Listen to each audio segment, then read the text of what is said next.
θυσίες μας σε τυρίδες και τυρίδες και τυρίδες τώρα.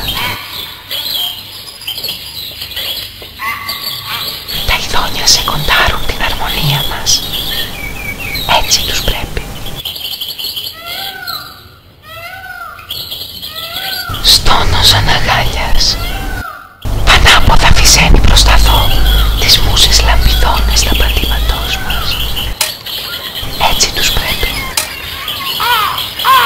Το χέρι κατάγει το φως του ορίζοντα των αμολόγητών μας. Έτσι του πρέπει.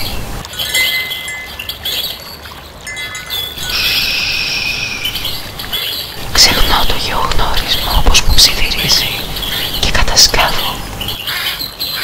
Και κατασκάβω. Ρίχνω πέτρα στις παλάμες, βυθίζονται στο χώμα.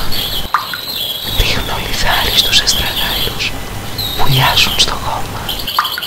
Ρίχνω βράγο στη μήτρα, βουτά στο χώμα. Ρίχνω κοτρόνα στο κεφάλι, καταφύγεται στο χώμα. Στο χώμα.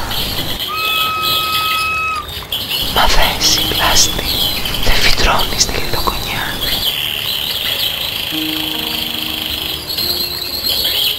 Στόνος ευφροσύνης δίκαιο.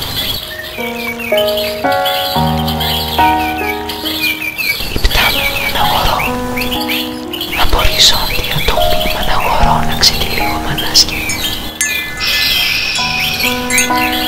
Θα βρέξει.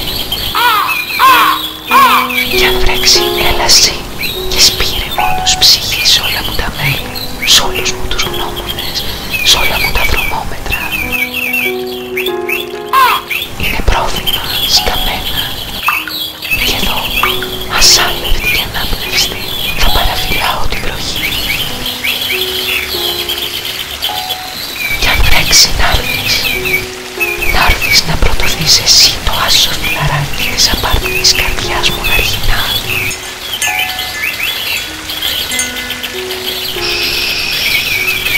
Ξετυλίγομαι και ξεψιώνω.